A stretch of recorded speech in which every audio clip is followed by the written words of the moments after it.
Hello, everybody. Professor Barth is here, Associate Professor of History at Arizona State University. Inflation Nation June update. Just checking in real quick with y'all. Obviously, it's all over the news. 8.6% hike in the year-over-year consumer price index for the month of May. This is the highest Cpi increase year over year since December of 1981. It's been more than 40 years since we've seen inflation at this level, and it's hitting Americans hard. It's hitting everybody. It's affecting how we're spending money, and it's not just at the pump. Although the pump is ridiculous right now.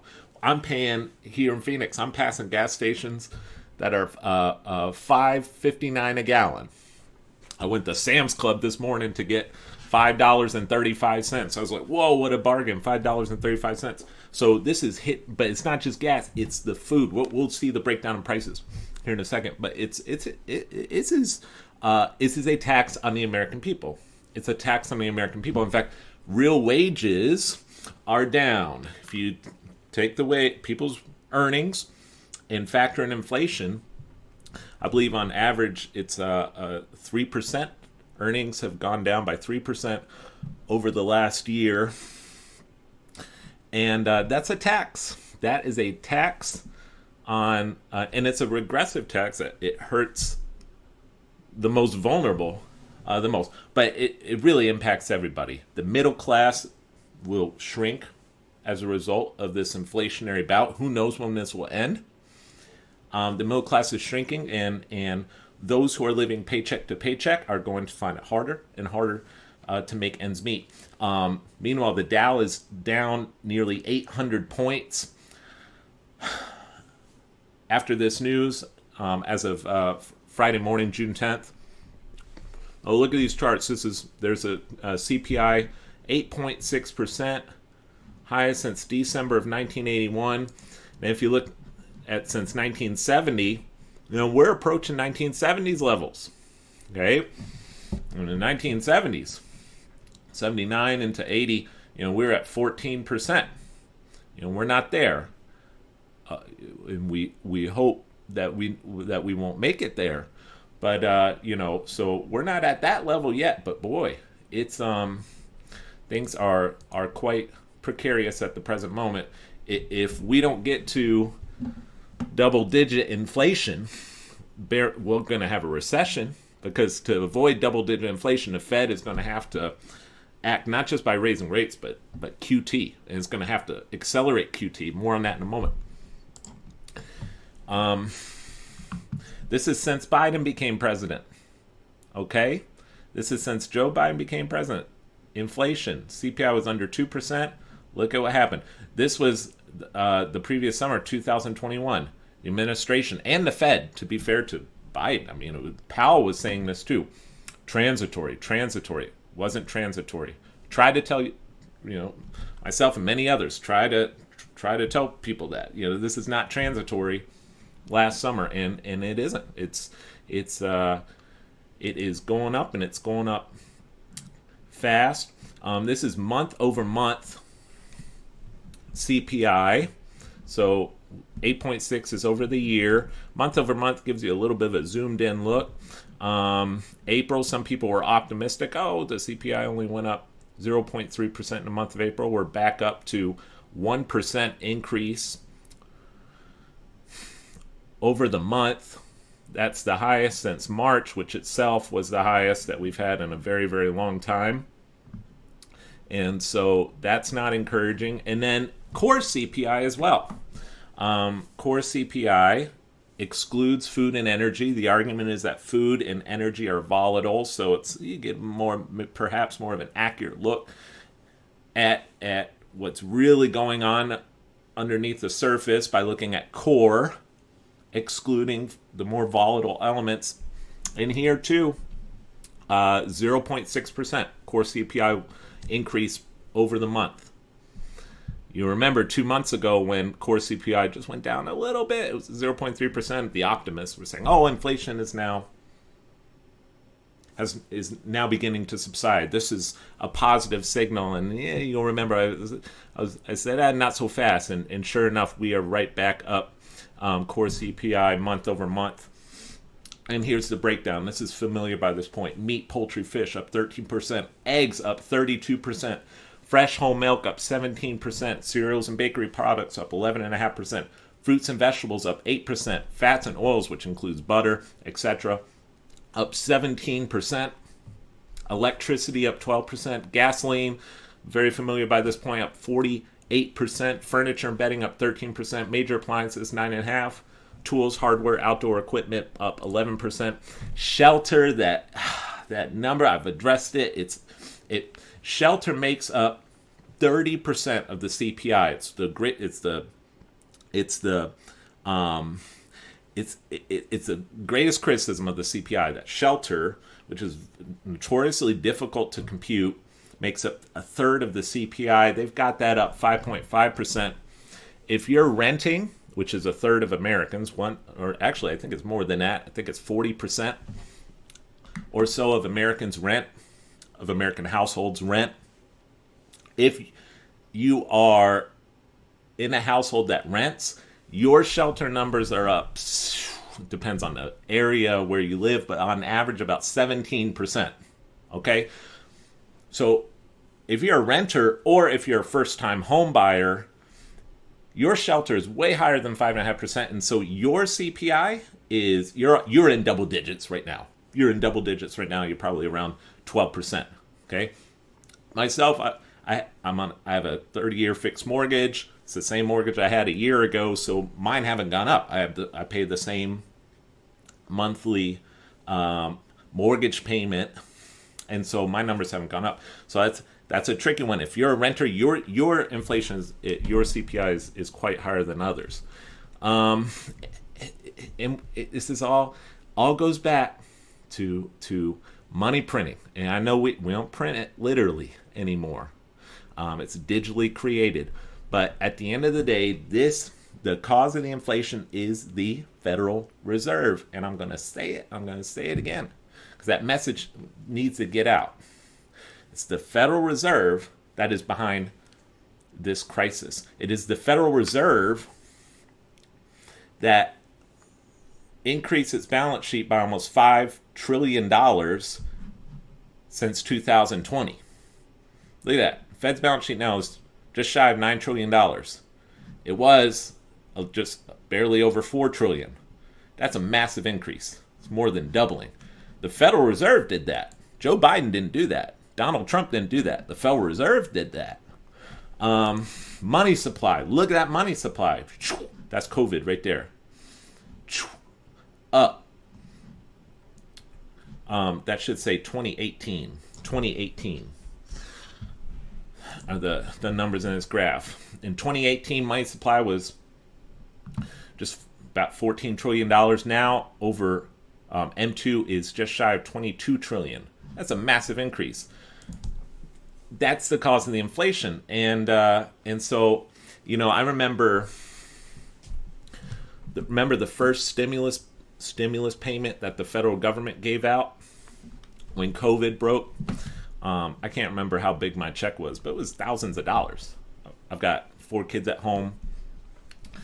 The stimulus payment, it was thousands of dollars, and it just entered into my bank account one day, and I think this was April 2020, and I just had a sinking feeling in my gut when I opened up my bank account that morning online and saw this, extra thousands of dollars added to my checking account. And I turned to my wife and I said, this is not right. Where did that money come from? Where did that money come from? That check that I received that morning, that check that all of us received. It wasn't taxed. That money didn't come from increased taxes. Where did it come from? The Federal Reserve just created it out of nothing. It was made up money. Okay? It was made up money, and it just flooded bank accounts. And then the child tax credit. Okay? I was a beneficiary of that. I got kids. 4 kids, $1,200 a month. Where did that money come from? I didn't ask for that money. I wasn't unemployed. These stimulus payments were not targeted for people who lost work because of the government shutdown. It was just given to everybody. Where did that money come from? It wasn't taxed. It was created by the Federal Reserve. So yeah, the federal government is to blame for the inflation. Okay, the federal government, by spending all this money and injecting all this money through all these stimulus payments and these infrastructure, the infrastructure bill, which actually doesn't really even build anything, that contribute. That's a cause of the inflation. But again, you got the drunken government. Who gave the government the liquor? The government's a drunken sailor. Who gave the government the liquor? And it's the Federal Reserve. The Federal Reserve enabled all of this reckless spending from the federal government. So I'm pointing the finger at the Federal Reserve. It's Fed policy, stupid Fed policy. QE, quantitative easing. That's the cause of our inflation. Make no mistake about it, and don't let them gaslight you. It is QE that's responsible for this inflation, and so it's going to require QT to get us out. And of course, the Federal Reserve is going to have to raise rates. And last month, they raised rates by a half percentage point, 50 basis points, the biggest hike in more than 2 decades. And they're meeting next week, June 14th, and I think everybody reckons it's going to be another half-point hike. They've got to do it. Frankly, I think James Bullard is right. They need to do 75 basis points. Okay, but they won't go that far. But the real key is quantitative tightening, QT, because this has to go down. This QE, that's got to go down. And so the Fed unveiled their quantitative tightening plan. They're going to roll off so many securities every month, securities on its balance sheet that mature. They'll allow up to $47.5 billion to roll off the balance sheet per month this summer, and then beginning September, they'll allow up to $95 billion to roll off every month. Here's my prediction: they're going to have to increase that number. That's not enough. That is not enough to deal with the problem at hand. But it's going to cause big problems, whether they stick to this plan or if they have to accelerate QT. And my prediction is they're going to have to accelerate QT.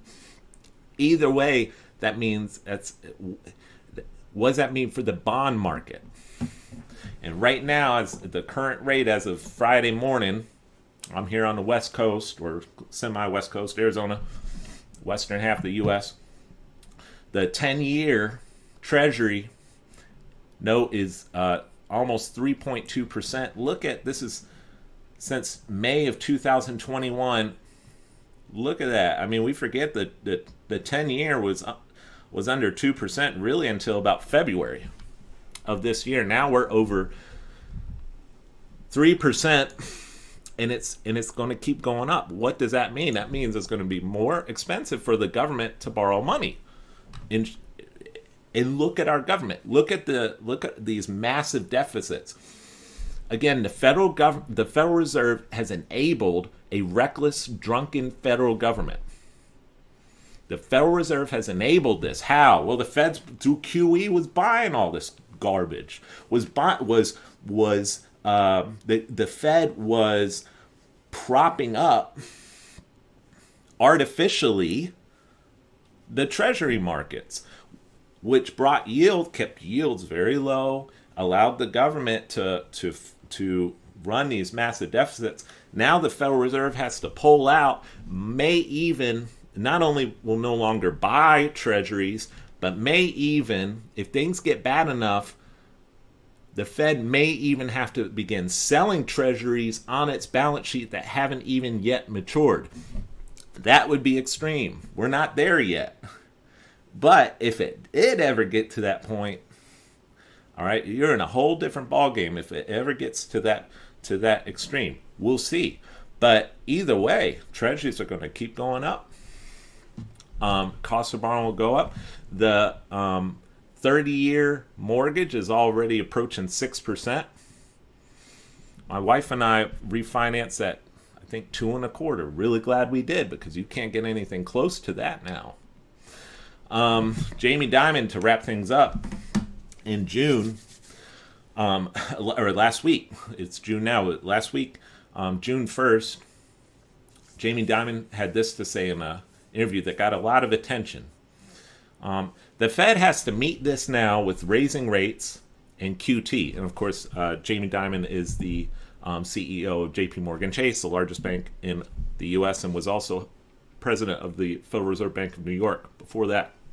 The Fed has to meet this now with raising rates and QT. And the new part of this isn't the raising rates, it's the QT. See, Dimon knows it's all about the QT.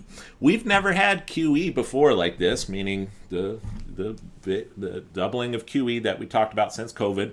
Never had QE before like this. Therefore, we've never had QT before like this. So you're looking at something they're going to be writing history books on for 50 years, says Dimon. What was QE? What worked? What didn't work? I think a lot of parts of QE backfired, no kidding.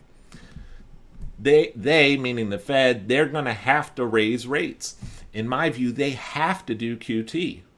They do not have a choice because there's so much liquidity in the system. They have to remove some of the liquidity. And you've never been through QT. See, this is uncharted territory for Americans. If you go back to 2010, he continues, who were all the major buyers of treasuries at that time? Central banks, foreign exchange managers, banks who were topping up their liquidity profiles.